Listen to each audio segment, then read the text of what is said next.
2021년 2월 11일 새벽 예배를 드리겠습니다. 잠시 기도하시겠습니다.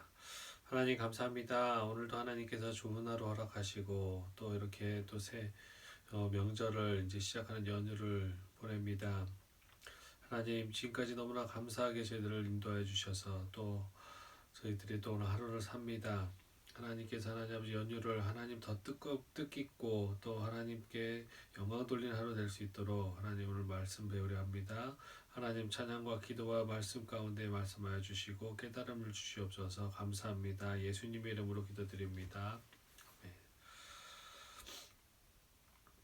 찬송가 423장 찬양하시겠습니다. 찬송가 423장 먹보다도 더 검은 찬양하시겠습니다.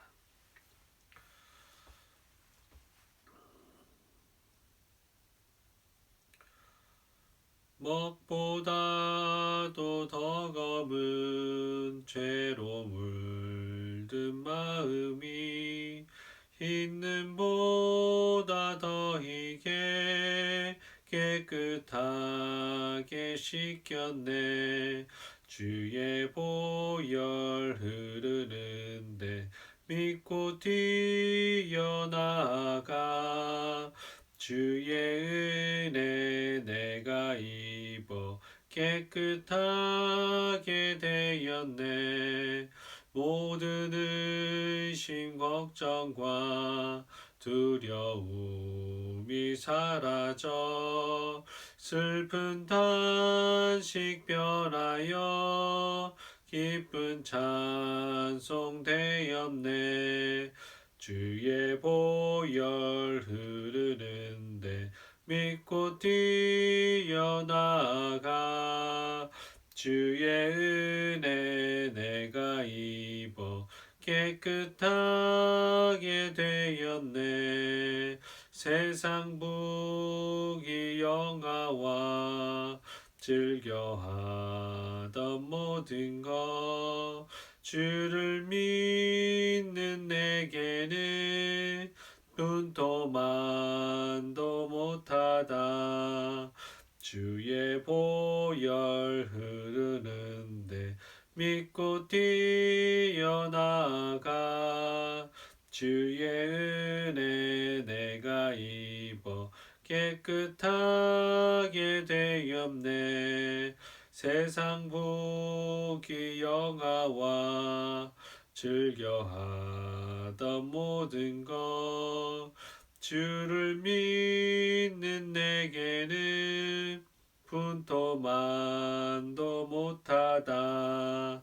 주의 보혈 흐르는데 믿고 뛰어나가 주의 은혜 내가 입어 깨끗하게 되었네. 나의 모든 보배는 저 천국에 쌓였네. 나의 평생 자랑은 주의 십자가로다. 주의 보혈 흐르는데 믿고 뛰어나가 주의 은혜 내가 입어 깨끗하게 되었네. 오늘 나눌 성경 본문은 누가복음 13장 1절에서 9절입니다. 다 같이 찾겠습니다. 누가복음 13장 1절에서 9절입니다.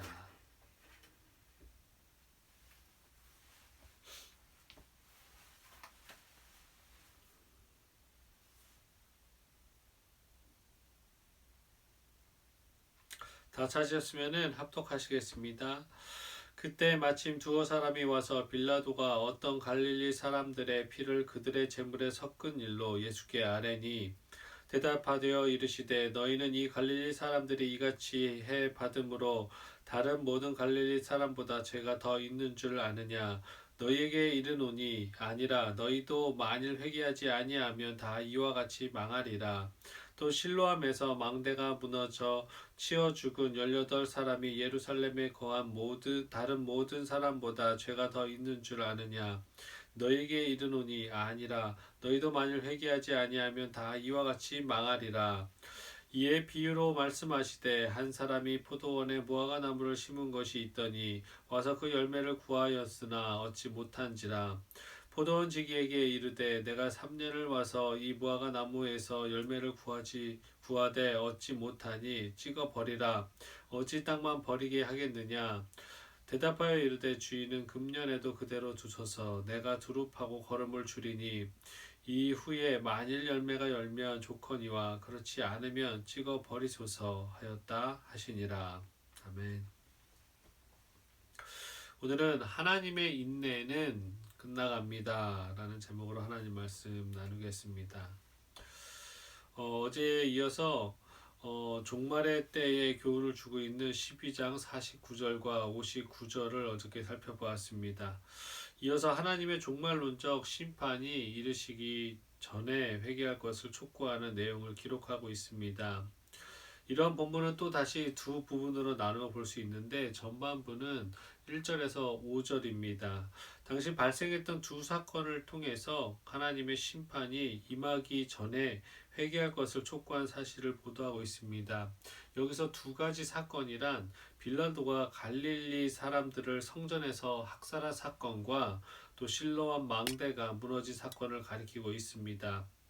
빌라도가 갈릴리 사람들을 학살한 사건은 빌라도가 예루살렘의 물 공급을 위해서 필요한 수로를 건설하면서 성전의 헌금을 유용한 데 이에 그것에 대해서 헌금을 사용한 것에 대해서 갈릴리 사람들이 무장봉기하고 성전에서 농성하자 그들을 학살한 사건을 의미합니다. 그리고 실로암 망대 사건이란 앞에서 말한 수로를 지키기 위해서 세우는 망대가 무너지는 바람에 그 밑에 18명이 죽은 사건을 말하고 있습니다.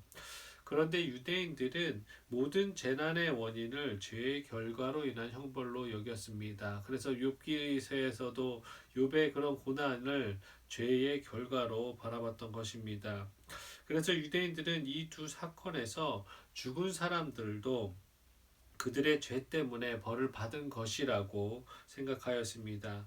그러나 예수님께서는 본문에서 그러한 유대인들의 그릇된 인과론적 형벌관을 지적하시면서 누구든지 회개하지 않으면 이와 같이 멸망할 것이라고 경고한 것입니다. 한편 이를 예수께서 장차 있을 예루살렘 멸망을 염두에 두시고 하신 말씀으로 보기도 합니다.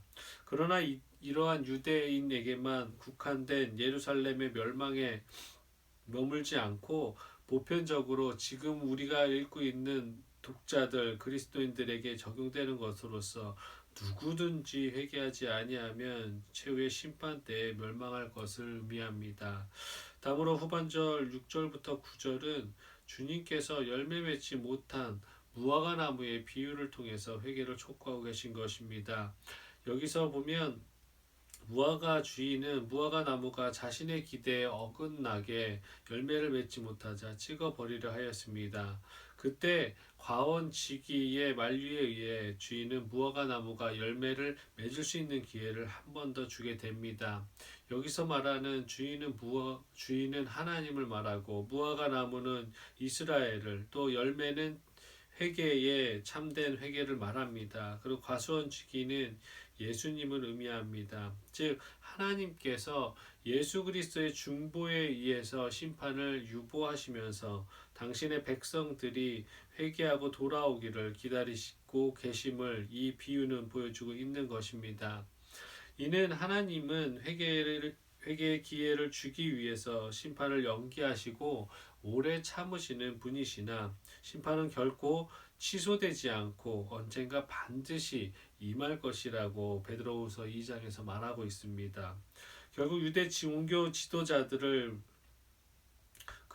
이 글을 대하는 자들은 예수를 궁지에 빠뜨리기 위해서 정치성 있는 질문을 1절에 던지지만 예수님께서는 그들의 강교한 계략을 간파하여서 그들의 잘못된 형벌관을 깨뜨리시고 바른 회개를 촉구하는 기회로 삼으시는 내용이 바로 오늘 본문이겠습니다. 오늘 본문 중에서 조금 더 구체적으로 살펴보겠습니다. 7, 8절 한 번만 더 한번 읽어보겠습니다. 포도원 지기에게 이르되 내가 3년을 와서 이 무화과 나무에서 열매를 구하되 얻지 못하니 찍어 버리라. 어찌 땅만 버리게 하겠느냐. 대답하여 이르되 주인이여 금년에도 그대로 주소서. 내가 두루 파고 거름을 줄이니. 7, 8절은 아까도 설명을 했지만 포도원 주인과 과원 지기 사이에 오고 간 대화를 기록하고 있습니다.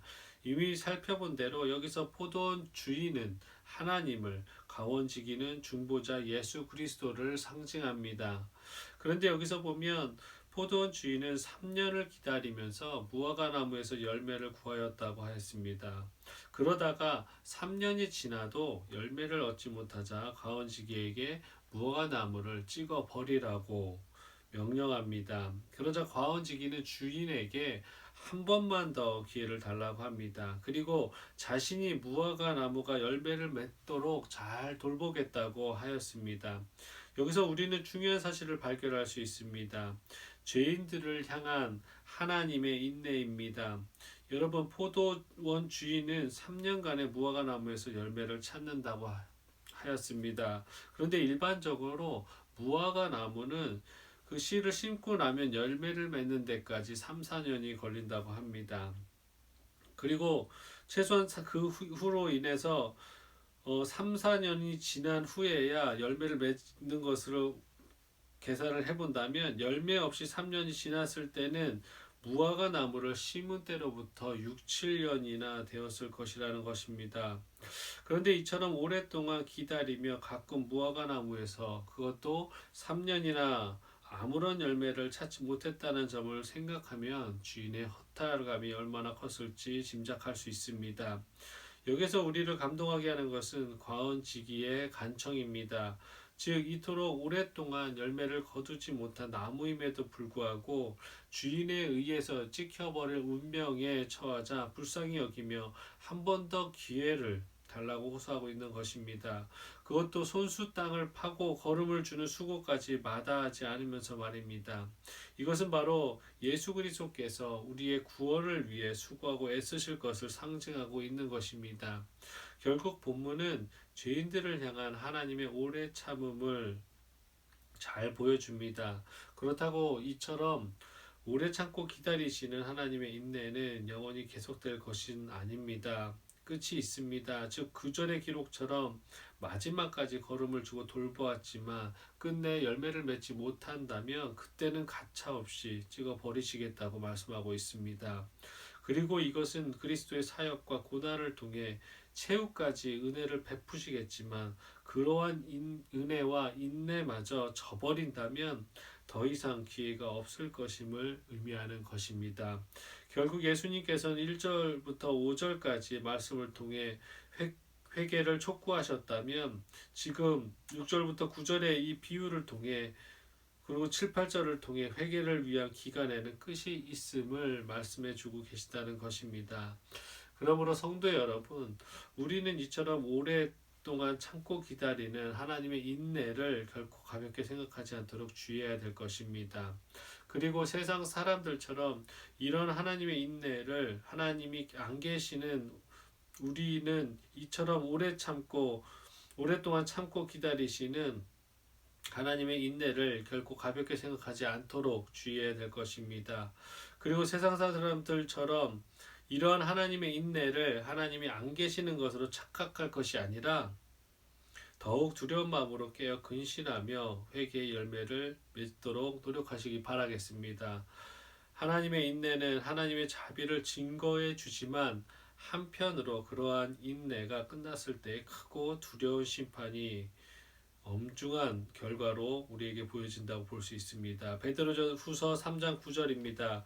주의 약속은 어떤 이들이 더디다고 생각하는 것 같이 더딘 것이 아니라 오직 주께서는 너희를 대하여 오래 참으사 아무도 멸망하지 아니하고 다 회개하기에 이르기를 원하시느니라.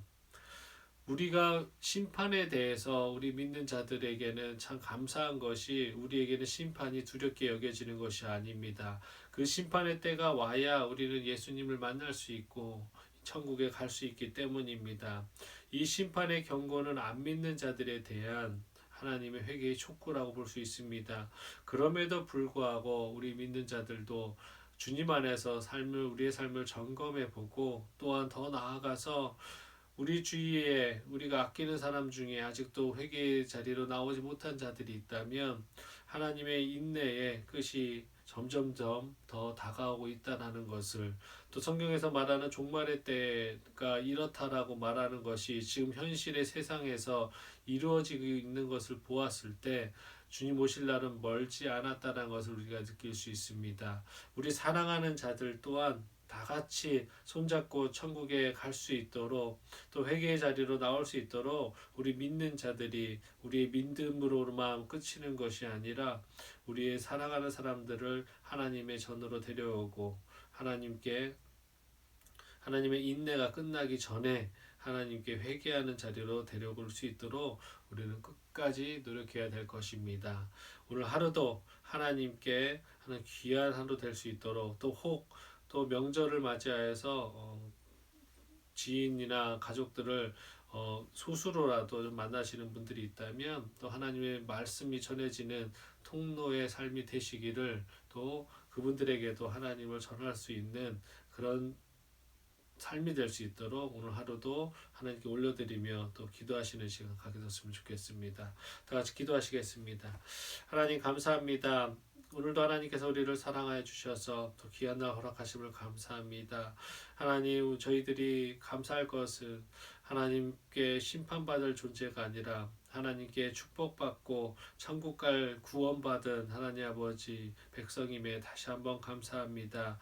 하나님, 그렇지만 저희들 하나님의 인내하심을 하나님 아버지 시험하는 자들 되지 않게 해주시고, 우리만 구원받았다고 그것으로 끝나는 것이 아니라 구원받지 못한 자들을 위해서, 내가 가족 내 주위의 친지들을 위해서 기도하며 나가는 저희들 될 수 있도록 도와주시옵소서. 그래도 주님 오시기 전에 하나님 아버지, 주님 하나님께서 인내로 하나님 아버지 지켜보고 계시는 이 중에 하나님께 나오는 자들, 또 저희들 또한 될 수 있도록 도와주시옵소서. 감사합니다. 예수님의 이름으로 기도합니다.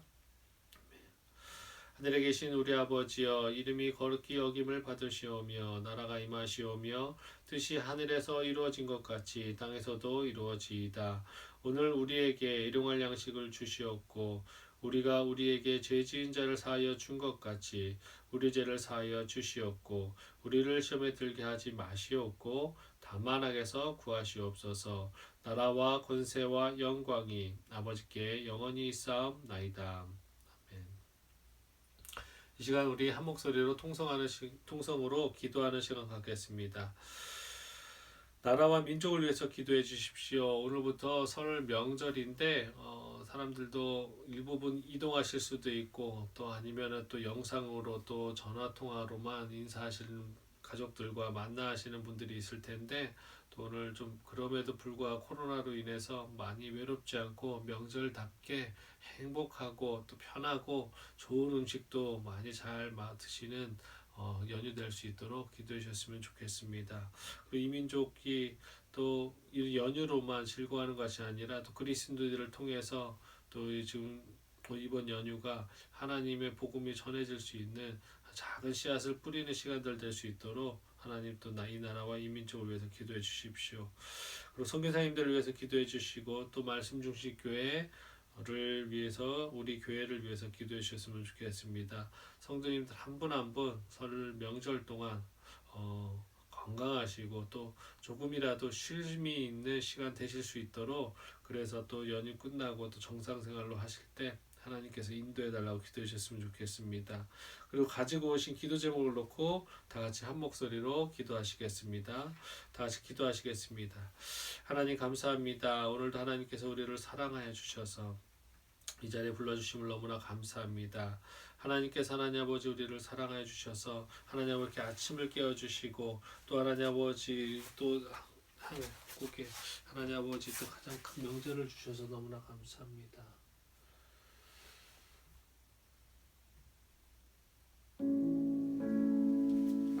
하나님만 하나님 아버지 바라볼 수 있도록 하나님 아버지 인도해 주시옵소서.